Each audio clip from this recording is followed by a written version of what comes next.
ശാപൽ വസിഷ്ഠസ്യ നിശാചരോ ഭവൽ സൗദാസഭൂപ പുരുഷാദവഞ്ചിത കൃത്വാ വനേ വിപ്രവധം വിമോഹിതസ്തത്യാജ ശാപൽ ലലനാസുഖന്തത. രാക്ഷസനാൽ വഞ്ചിക്കപ്പെട്ട സൗദാസ രാജാവ് വസിഷ്ഠന്റെ ശാപം കൊണ്ട് രാക്ഷസനായി തീർന്നു. മോഹിതനായ അദ്ദേഹം കാട്ടിൽ വെച്ച് ഒരു ബ്രാഹ്മണനെ വധിച്ചു. പിന്നീട് ശാപം കൊണ്ട് സ്ത്രീ സുഖത്തെ ഉപേക്ഷിച്ചു.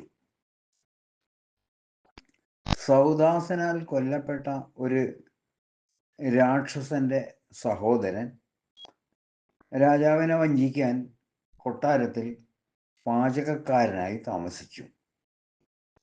രാക്ഷസന്റെ വഞ്ചന കൊണ്ട വസിഷ്ഠ മഹർഷിക്ക് നരമാംസം വിളമ്പാൻ ഇടയായ സൗദാസൻ മഹർഷിയുടെ ശാപം കൊണ്ട് 12 വർഷം രാക്ഷസനായി കാട്ടിൽ കഴിച്ചുകൂട്ടി. അക്കാലത്ത് ഒരു ബ്രാഹ്മണനെ വധിക്കാനിടയായി.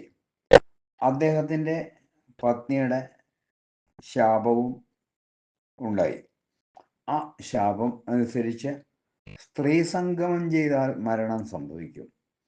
അതുകൊണ്ട് പിന്നീട് സൗദാസൻ സ്ത്രീ സുഖം ഉപേക്ഷിച്ചു. സർവത്ര ഗോവിന്ദനാമ സങ്കീർത്തനം ഗോവിന്ദ ഗോവിന്ദ.